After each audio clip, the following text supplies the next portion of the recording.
In September 1944, the German armies on all fronts were being forced back onto German soil. Italy had surrendered.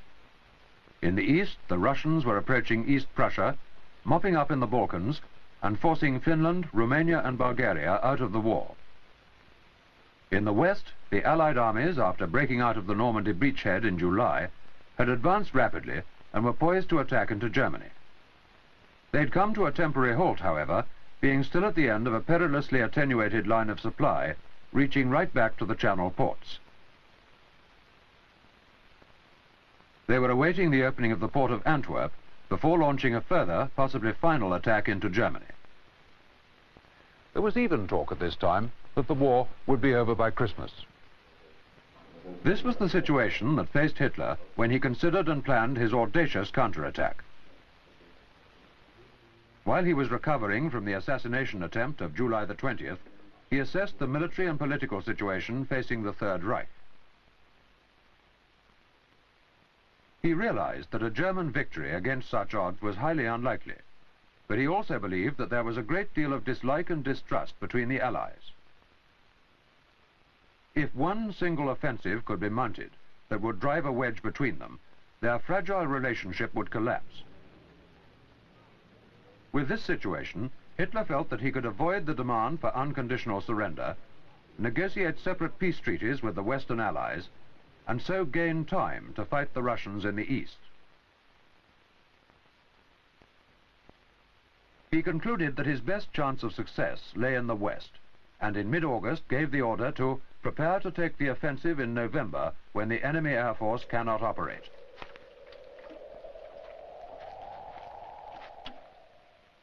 Amongst the first people that Hitler explained his plan to were Jodl, Keitel, and his Minister of War Production, Speer. He insisted that 25 divisions had to be moved to the west in the next 1 or 2 months. His generals could hardly take in an order of this nature, as almost all of the German army in the west had been destroyed after the fighting in Normandy and the subsequent retreat from France. Only 130 assault guns and tanks were brought back over the Seine. In fact, one regiment of the 2nd Panzer Division got back to the west wall with only 1 tank in running order.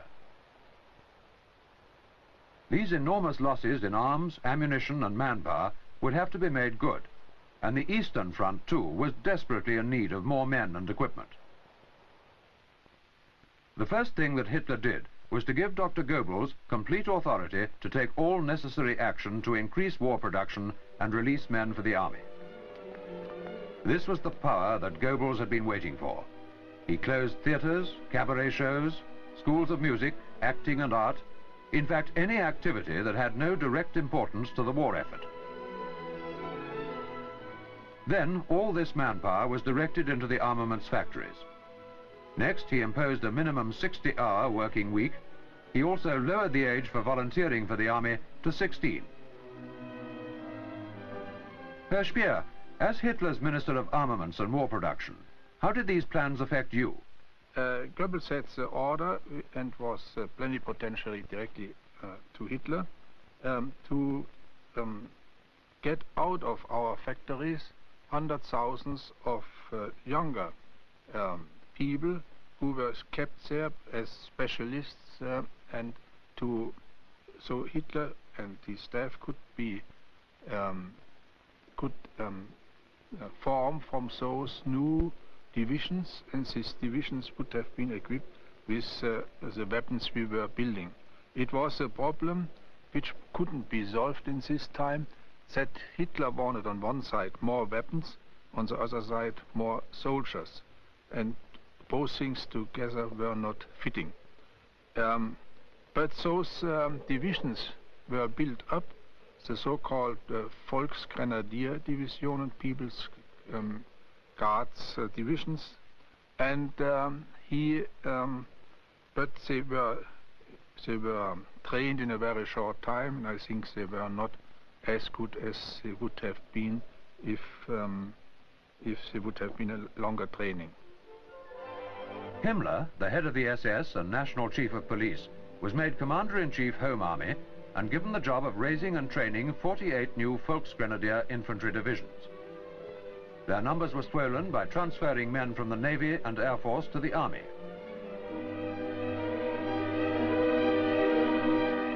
The Volksgrenadier divisions were less strong than regular infantry divisions, but to compensate for this reduction, they were given a greater allocation of small arms and artillery. Convicts were also offered the chance to regain their civil rights by accepting military service. In fact, anyone who could fight was trained to do so.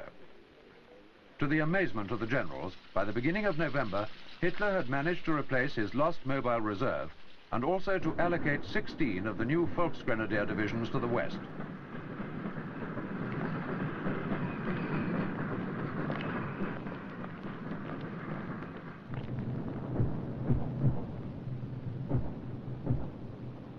In spite of the heavy bombing by the RAF and the American Air Force, the Minister for Armaments and War Production, Speer, managed to get more output from his factories than at any other time during the war. Of course, it's not possible to increase the production of tanks or any other armament devices so easily within a few weeks. That is all in the program. And the program to increase production mainly of the tanks was decided for me almost a year before. But it was a tremendous program, and so we had the possibility, the program was now running, to deliver to the armies much more units than before. But it's necessary to say too that we would have produced 30% more tanks if not the air attacks of the British mainly and of the Americans would have reduced our production by 30%. While all this remarkable re-equipping and retraining was being carried out, Hitler considered the detail of his plan. Where should he attack to produce the most spectacular results and do the most damage, physically as well as politically? The junction of General Patch's 7th Army and General Patton's 3rd Army was a possibility, but this was felt to have no great strategic objective. Antwerp, however, was vital to Allied logistic planning, and this would be a major strategic objective. Moreover, a drive which captured the port would split the British and American armies and so fulfill the political design. To achieve this double stroke, he could attack the junction of the British and Americans at Venlo and thrust due west to Antwerp. But because of the intricate canal and river system, this was discarded as too risky. A less hazardous route would be to attack through the heavily wooded hills of the Ardennes, where Luxembourg, Germany and Belgium meet. This was the route taken by the German armies in their advances of 1914 and 1940. It was difficult terrain, wooded with numerous small rivers, and moreover, the Allied commanders considered the risk of enemy offensive action in the area to be negligible. In fact, in the autumn of 1944, the area came to be regarded by the Americans as a rest camp, where new divisions could be blooded and old tired divisions could refit and prepare mentally and physically for the coming battle.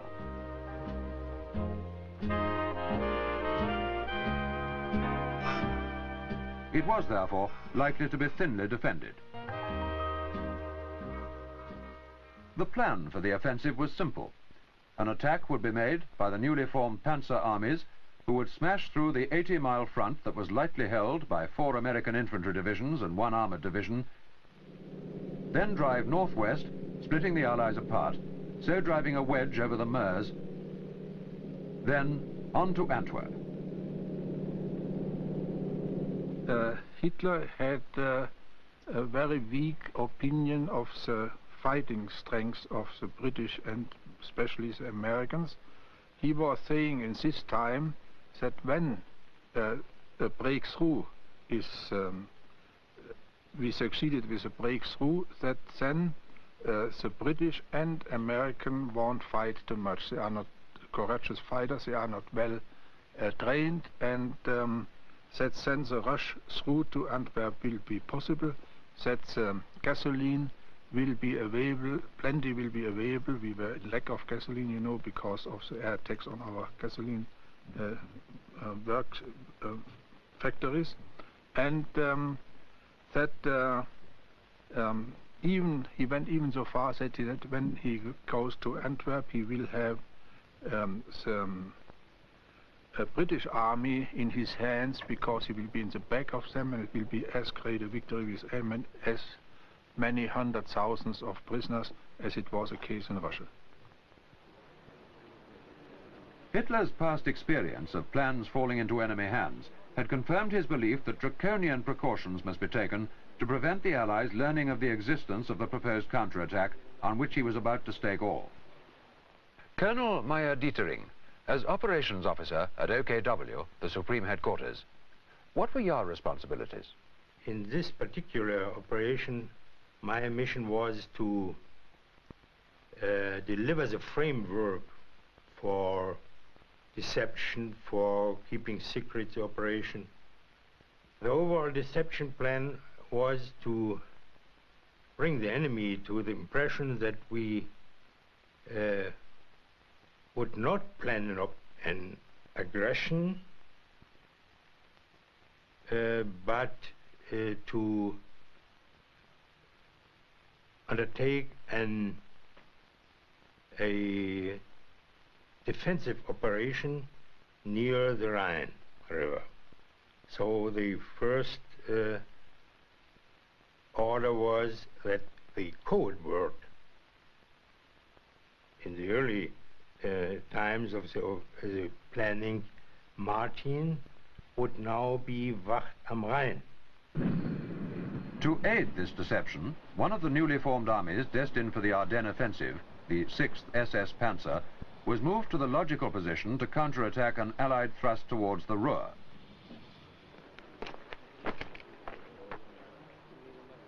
Communications were stepped up and civilians openly evacuated. Bogus formations were created and used the codes of other formations in order to conceal the assembly of the armies for the attack. As a final precaution, all officers, irrespective of rank, with knowledge of the plan during its conception and initial implementation, faced the death penalty if they violated security. Allied intelligence officers were aware that a substantial German reserve was being created, and they passed on their forebodings to their commanders. Through decoding by Ultra, they knew of the creation of the 6th SS Panzer Army, the withdrawal of a great part of the German fighter plane forces from the east and from the fatherland, and the continual flow of men and materials to the west. All this implied the build-up of an impressive force. The Allies were able to read the German railway movement code, and therefore could plot the move forward of division after division to the west bank of the Rhine. But as concentrations seemed to fit in with preparations to counterattack the impending Allied thrust into Germany, none but the most derisory precautionary plans were made. It was admitted later to be a calculated risk. A risk taken despite evidence which showed that there were strong enemy forces facing the most thinly held part of the Allied line. Under the nominal direction of the aging Field Marshal von Rundstedt as Commander-in-Chief West, Field Marshal Model, in command of Army Group B, was to be responsible for the conduct of the offensive. Colonel Reichhelm, as operations officer to Field Marshal Model, Commander Army Group B, what were his reactions to the initial plans for the offensive? Model said from the first instant that the goal Antwerp is much too far for the German forces in the 6th year of a very hard war in east and west and south and north, so that he tried to change Hitler's opinion about this, but he didn't reach it. After he heard about the far goal of the Ardennes offensive, he planned a so-called small slam, only with a limited goal. And when he 10 days later went again to Berlin. He tried to alter the opinion of Hitler by this smaller plan, but he had no success. To break through the American lines and advance to Antwerp, Model was allocated 3 armies, the 6th SS Panzer, the 5th Panzer and the 7th. SS General Sepp Dietrich commanded the 6th Panzer Army, which was made up of the Führer's crack Waffen-SS divisions and was to spearhead the attack in the north. Having crossed the Meuse, it was to advance towards Antwerp and capture the port, thus isolating the British 21st Army Group in southern Holland. The 5th Panzer Army was to keep abreast of and south of the 6th SS Panzer Army. Once over the Meuse, it would advance northwest through Brussels, and then prevent the Allied reserves from attacking the rear of the 6th SS Panzer Army. Hasso von Manteuffel, one of Hitler's foremost fighting generals, commanded the 5th Panzer Army, which was made up of a number of Volksgrenadier divisions and experienced regular panzer divisions. The 7th Army, under General Brandenberger, which had parachute and infantry divisions but very limited armoured support, was to capture Luxembourg and protect the southern flanks of the operation.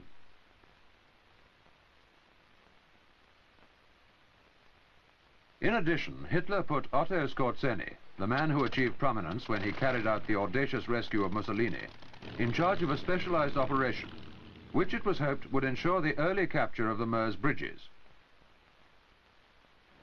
Skorzeny's commandos were to drive captured American vehicles and dress in American uniforms.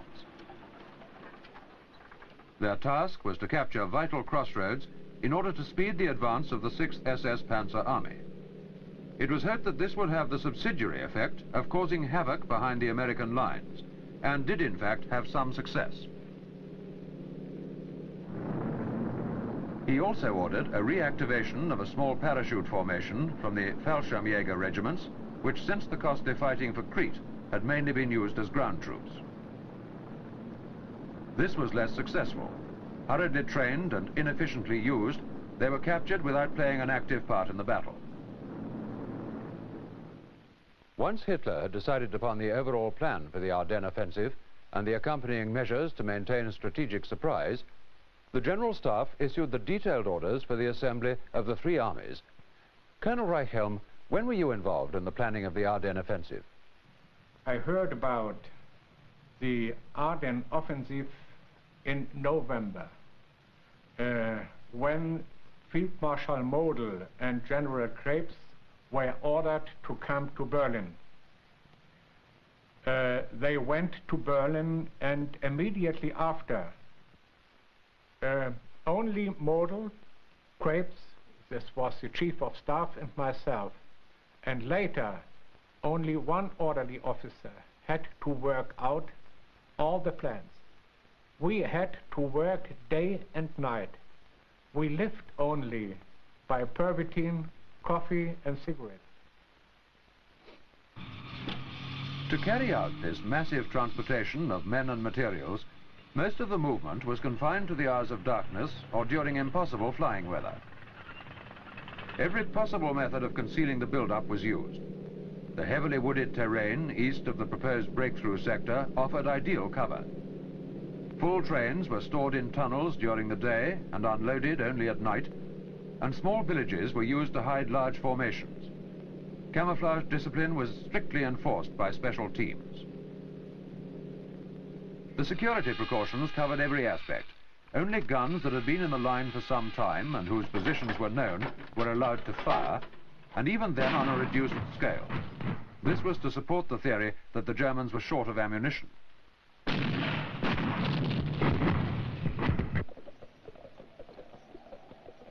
Incoming artillery was dragged into position by teams of horses, and the noise made by the wheels was muffled by the liberal use of straw.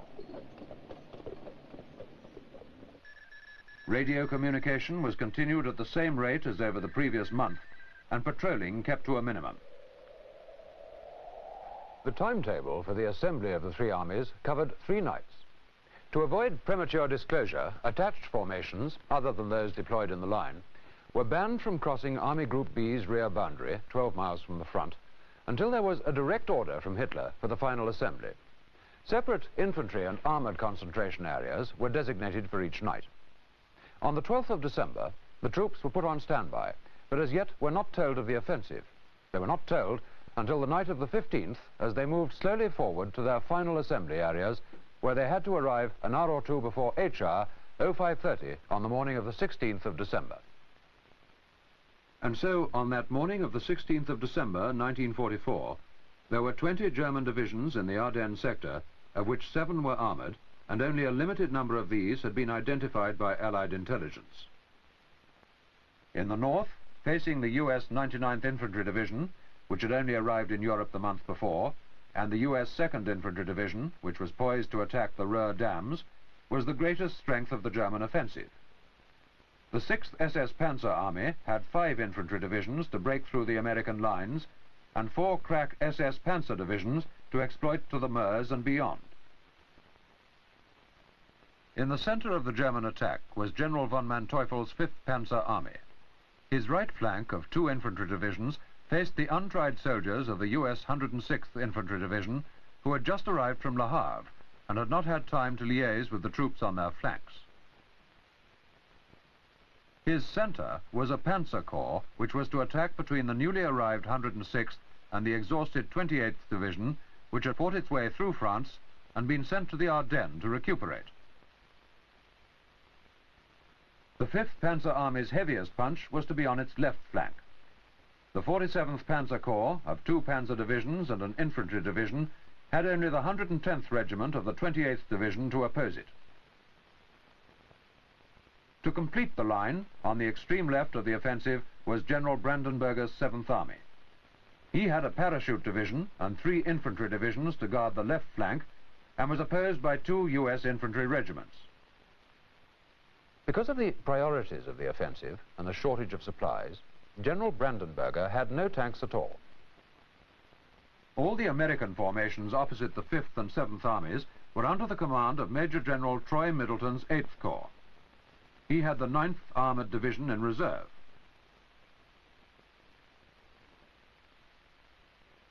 The comparative strengths were that the Americans had 83,000 men, some 242 Sherman tanks, and 182 tank destroyers, while the Germans had amassed 200,000 men with some 500 medium tanks and some 200 self-propelled anti-tank guns. This then was the setting for the last major German offensive in the West. The frontline German soldiers were convinced that it would restore the fortunes of the Third Reich. In Part 2, we're going to examine in detail that part of the battle which took place along this front. The confrontation between the main armoured thrust of General von Manteuffel's 5th Panzer Army and the American 28th Infantry Division.